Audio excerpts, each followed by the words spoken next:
দেখিলে মামা সকলো বিৰোধী একলগ হৈ আপোনাক এবাৰ বিজেপি আসনৰ পৰা আঁতৰোৱাৰ ব্যৱস্থা কৰিছে এ মই কোৱা নাই নহয় অখিল দাহে কৈ আছে এ কিয় বা ক'লে মামা আপুনি চাই লওকচোন 2026 চন আপোনালোকে যোনেই যি নকওক লাগিলে শ্ৰীমন্ত বিশ্ব শৰ্মাক আমি শাসনৰ পৰা আঁতৰাব লাগিব অ মামা এই গৌৰৱ দায়ে অসমখন পৰিৱৰ্তন কৰিব লৈছে যে অসমখনক নতুন বৰ অসম কৰিব লৈছে যে কিয় গম পায় নাই মই নাজানো নাজানে হয়তো নাজানো দেই আপুনি সঁচা নাজানে মামা অ চাই লওক ৰঙালাও বিদেশলৈ গৈছে আমাৰ বাৰীৰ কাজি নেমুৱে আন্তৰ্জাতিক বজাৰত স্থান লাভ কৰিছে এয়াই হৈছে পৰিৱৰ্তন বাও ধানৰ কথা নকয় কলা চাউলৰ কথা নকয় জহা চাউলৰ কথা নকলে বা পৰিৱৰ্তন ঘটিছে সেইকাৰণে শিক্ষিত যুৱকে কেঁকুৰা নাঙলৰ মুঠিত ধৰিব লগা হোৱা নাই ট্ৰেক্টৰেৰে চহাইছে মাটি কৰিছে ফচল আৰু অৰ্থনৈতিক বিকাশৰ নেতৃত্ব গ্ৰহণ কৰিছে দেখিলে মামা এইবিলাক কাৰণতে গৌৰৱ দাই অসমখনক পৰিৱৰ্তন কৰি নতুন বৰ অসম গঢ়িব লৈছে পিছে মামা এই কংগ্ৰেছে বোলে এতিয়া ভিক মাগিবলগীয়া অৱস্থা হৈছে এনেকুৱা অৱস্থা হ'ব বুলি মই সপোনতো ভবা নাছিলো भीख मंगे हैं ये लोग यकीन मानो ऑफिशियल भीख मंगे आप 75 साल से आपने क्या किया किसने आपको ये मजबूर किया है हुकूमत तुम चलाना तो दूर की बात तुमको इकोनॉमी चलाना नहीं आता तुम्हारे को क्या है तुम्हारे पास वहां से बैठ के आप बोल रहे रिहाना गलत पॉलिसी है यहाँ पर अमन को बिगाड़ने के लिए यहाँ पर हिंदू और मुसलमानों में निफाक पैदा करने के लिए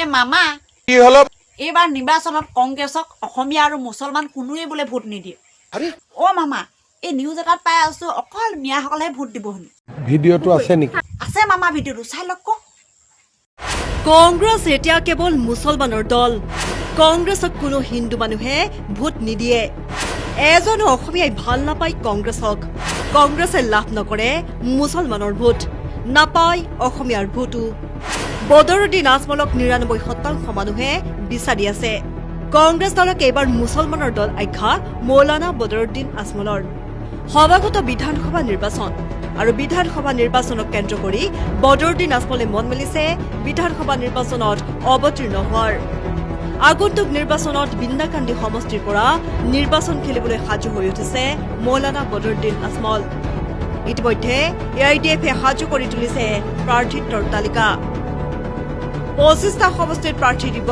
এআইডিএফে আৰু এই বুলি স্পষ্ট ঘোষণা কৰে বদৰুদ্দিন আজমলে ইফালে কংগ্ৰেছ দলক তীব্ৰ কটাক্ষ বদৰুদ্দিন আজমলৰ কংগ্ৰেছ এতিয়া কেৱল মুছলমানৰ দল বুলি আখ্যা আজমলৰ ইফালে ৯৯% মানুহে বদৰুদ্দিন আজমলক বিচাৰি আছে বুলি আজমলে ক'লে কংগ্ৰেছৰ অৱস্থা এতিয়া বহুত বেয়া বহুতেই বেয়া কংগ্ৰেছক কোনো অসমীয়াই ভাল নাপায় কংগ্ৰেছে মুছলমানৰ ভোটো নাপায় বাগানৰ ভোটো নাপায় কংগ্ৰেছ এতিয়া চিৰিয়াছ খবৰ হল বুলি কটাক্ষ বদৰুদ্দিন আজমলৰ 99% মানুহ বিচাৰিছে মই উঠিব লাগে মই ফিল্ডত আছো কাম কৰি আছো আপোনালোকে দেখিছে এতিয়া আমাৰ পাৰ্টি ডিচিশ্যন হ'ব যে পাৰ্টি আপোনাক দিয়ে টিকেট কৰাতে আপুনি এই বিনাকান্দিত বাধ্য হৈ যাব আপোনাক বাধ্য হৈ যাম পাৰ্টি ডিচিশ্যন এটা ফাইনেল ডিচিশ্যন এটা কিমানটা অসমত কিমানটা সময় 25টা দি আছো 20-22টা আমি জিকিম বুলি আশা আছে যদি এই কংগ্ৰেছে অখিল গগৈ গণ্ডগোল নকৰে কংগ্ৰেছৰ স্থিতি বহুত বেয়া বহুত বেয়া বহুত বেয়া কংগ্ৰেছে চিৰিয়াছলি চিন্তা কৰক আর এজন মুসলিম লিডারের উপরে কংগ্রেস যদি মুসলিম দল বানাই দিছে আমি তো ইউডিএফ কোনোদিন কোয়া নাই মুসলিম দল এটা কংগ্রেস মুসলিম দল হয়ে আছে কংগ্রেসের হিন্দু কোনো ভোট নাই শেষ করে দিছে এতিয়া এই হালতে অসমৰ যে ইলেকশন যে অহাদিন আহিব বহুত বেয়া হৈ আছে অসমীয়া কোনো মানুহৰ এটা সেই বাগানৰ আগে এটা কথা আছিল বাগানী আলি আর কুলি দুই জগত আছে আমি শেষ নাই এতিয়া আলিও লৈ গ'ল দেখিলে মামা পিছে এটা ঘটনা হৈছে নহয় এই কোনটো ঘটনা মানে মামা গৌৰৱ দাই মুখ্যমন্ত্ৰী উঠিবৰ কাৰণে কংগ্ৰেছক বোলে অসমীয়া ভোট নালাগে মিয়া ভোটেই যথেষ্ট হেনো এই মই কোৱা নাই নহয় এই দাদা এজনেহে কৈ আছে।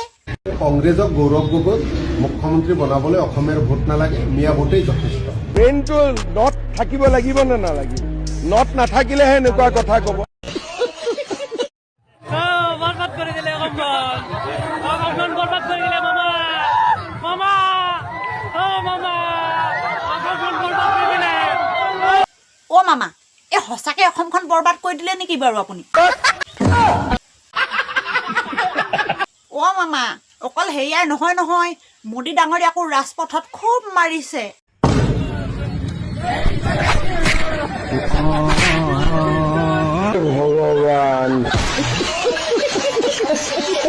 নমস্কাৰ, মই নন্মণি আপোনালোকৰ মাজলৈ লৈ আহিছো অন্য এটি পলিটিক্স কমেডি ভিডিঅ'। আপোনালোকে যদি মোৰ ভিডিঅ'বোৰ চাই ভাল পায় তেনেহ'লে লাইক কমেণ্ট শ্বেয়াৰ কৰি দিব আৰু আপোনালোকৰ মৰম আশীৰ্বাদতহে মোৰ এই সৰু চেনেলটো আগুৱাই নিয়াত সহায় হ'ব।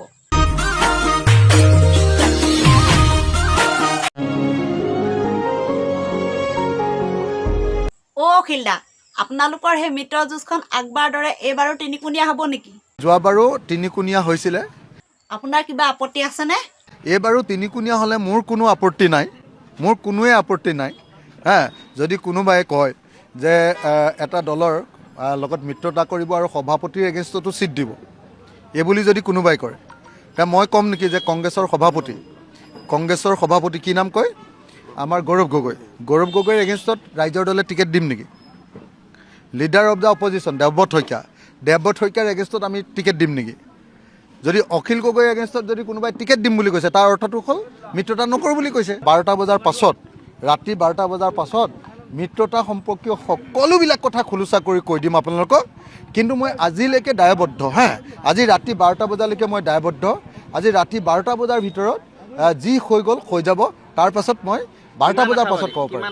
যোৱাবাৰো তিনিকুণীয়া হৈছিলে, এইবাৰো তিনিকুণীয়া হ'লে মোৰ কোনো আপত্তি নাই, মোৰ কোনোৱে আপত্তি নাই। যদি কোনোবাই কয় যে এটা দলৰ লগত মিত্ৰতা কৰিব আৰু সভাপতিৰ এগেইনষ্টতো ছিট দিব, এইবুলি যদি কোনোবাই কৰে, মই ক'ম নেকি যে কংগ্ৰেছৰ সভাপতি কি নাম কয়? আমাৰ গৌৰৱ গগৈৰ এগেইনষ্টত ৰাইজৰ দলে টিকেট দিম নেকি? Leader of the opposition Debabrata শইকীয়াৰ এগেইনষ্টত আমি টিকেট দিম নেকি? যদি অখিল গগৈৰ এগেইনষ্টত যদি কোনোবাই টিকেট দিম বুলি কৈছে, তাৰ অৰ্থটো হ'ল মিত্ৰতা নকৰোঁ বুলি কৈছে। 12টা বজাৰ পাছত, ৰাতি 12টা বজাৰ পাছত মিত্ৰতা সম্পৰ্কীয় সকলোবিলাক কথা খোলোচা কৰি কৈ দিম আপোনালোকক। কিন্তু মই আজিলৈকে দায়বদ্ধ, আজি ৰাতি 12টা বজালৈকে মই দায়বদ্ধ। আজি ৰাতি 12টা বজাৰ ভিতৰত যি হৈ গ'ল হৈ যাব, তাৰ পাছত মই 12টা বজাৰ পাছত ক'ব পাৰিম। যোৱাবাৰো তিনিকুণীয়া হৈছিলে, এইবাৰো তিনিকুণীয়া হ'লে মোৰ কোনো আপত্তি নাই, মোৰ কোনোৱে আপত্তি নাই। যদি কোনোবাই কয় যে এটা দলৰ লগত মিত্ৰতা কৰিব আৰু সভাপতিৰ এগেইনষ্টতো ছিট দিব, এইবুলি যদি কোনোবাই কৰে, মই ক'ম নেকি যে কংগ্ৰেছৰ সভাপতি কি নাম কয়? আমাৰ গৌৰৱ গগৈৰ এগেইনষ্টত ৰাইজৰ দলে টিকেট দিম নেকি? Leader of the opposition Debabrata শইকীয়াৰ এগেইনষ্টত আমি টিকেট দিম নেকি? যদি অখিল গগৈৰ এগেইনষ্টত যদি কোনোবাই টিকেট দিম বুলি কৈছে, তাৰ অৰ্থটো হ'ল মিত্ৰতা নকৰোঁ বুলি কৈছে। 12টা বজাৰ পাছত, ৰাতি 12টা বজাৰ পাছত মিত্ৰতা সম্পৰ্কীয় সকলোবিলাক কথা খোলোচা কৰি কৈ দিম আপোনালোকক। কিন্তু মই আজিলৈকে দায়বদ্ধ, আজি ৰাতি 12টা বজালৈকে মই দায়বদ্ধ। আজি ৰাতি 12টা বজাৰ ভিতৰত যি হৈ গ'ল হৈ যাব, তাৰ পাছত মই 12টা বজাৰ পাছত ক'ব পাৰিম। পিছে গৌৰৱ দা, আপুনি এই মিত্ৰ যুঁজখনৰ বিষয়ে কি ক'ব? আমি একেলগে আগবাঢ়ি গৈছোঁ।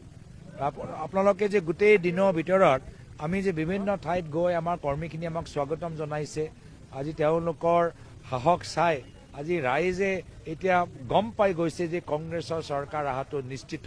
তো সেইকাৰণে আমাৰ যিকোনো সমষ্টিত কংগ্ৰেছ শক্তিশালী হ'লেহে বিজেপি দলটোক আমি পৰাজিত কৰিব পাৰিম। সেই হিচাপে অসম গণ পৰিষদ দলেও কৈছে আমাক প্ৰতিষ্ঠা আসন লাগিবই। BPF-এ কৈছে আমি 15টা আসন আমি খেলিম। UPPL-এ কৈছে আমাকো লাগে, হয়নে নহয়? কিন্তু আনুষ্ঠানিকভাৱে বিজেপি দলৰ তুলনাত কংগ্ৰেছ দল আমাৰ বিভিন্ন আলোচনাৰ ক্ষেত্ৰত, আসনৰ বুজাবুজি আলোচনাৰ ক্ষেত্ৰত বিজেপি দলতকৈ বহুত আগত আছে। আমাৰ আগত কাৰ হৈ গ'ল মিত্ৰতা?